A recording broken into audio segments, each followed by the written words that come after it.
combat qui a eu lieu il y a quelques jours et parler du Brésilien Renan Ferreira qui actuellement reconnaît que Francis Ngannou pardon, est plus fort que lui. Oui, mais Samuel Eto'o, c'est l'ami de Francis Ngannou. Donc, Bon, cette bon lapsus-là, on peut le peut-être permettre. aussi. Bon, On peut- d'accord. Que oui. Samuel Eto'o et Francis Ngannou sont plus forts que lui. Non, non, c'est pas ce que j'ai dit. J'ai dit, cette lapsus que tu as fait tout à l'heure en parlant de Renan Ferreira, pour parler de lui, tu as parlé d'Eto. Ouais. Et dit, c'est ça cadre parce que les deux sont des amis. Il parle d'Eto et Ngannou. Ngannou. Oui, les deux sont des amis et ils se soutiennent.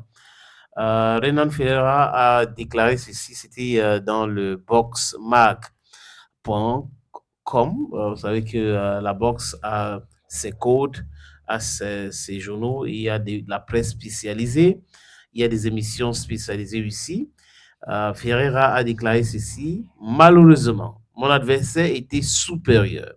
Il a réussi à imposer un jeu où je n'ai pas pu défendre les takedowns, ce qui a conduit à des frappes au sol très dures à encaisser.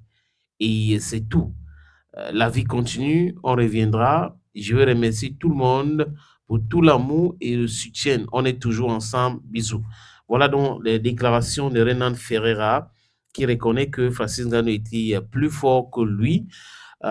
C'est humble, c'est normal d'avoir des gens qui disent des choses clairement, comme Renan Ferreira. Mais il ne faut pas oublier aussi que Francis Ngannou lui a fait gagner beaucoup d'argent.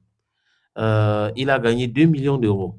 Hmm. 2 millions, alors qu'il n'avait jamais gagné ça depuis il s'est lancé dans le MMA. Et avec ce nouveau contrat de Francis Ngannou qui a demandé qu'on le respecte, qu'on paye sa juste valeur, mais aussi qu'on paye les autres athlètes, dont la plupart des athlètes maintenant dans le MMA sont bien traités. Hier, avec l'UFC et Dana White, c'était que c'est moi, c'est mon business, tu fais ce que je veux. Mais avec PLF qui a donné les ouvertures à Ngannou de pouvoir faire la boxe, de faire ceci, de faire tout cela, alors qu'avec l'UFC, ce n'était pas possible. Vous voyez que beaucoup de ces athlètes-là ont cette large spectre aujourd'hui pour pouvoir combattre où ils veulent, comme ils veulent, parce que c'est aussi de l'argent.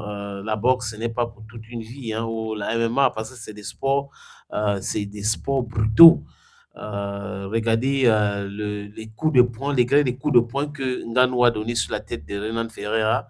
Bah, si tu n'es pas si solide, si ce n'est pas ton art, ça c'est peut-être la mort assurée. Hein. Imaginez que c'est quelqu'un qui n'a pas fait ça et qui a donné ce nombre de coups de poing sur la tête. Franchement, c'est très très compliqué. Mais bon, ben, donc quand les gars se battent comme ça, quand ils se battent, on le frappe, il faut qu'il rentre à la maison avec un petit quelque chose parce qu'il y a des maladies qui peuvent venir aussi, qui proviennent aussi de ces différents coups de poing violents qu'ils reçoivent sur leur visage, sur leur tête ou même sur le corps. Voilà.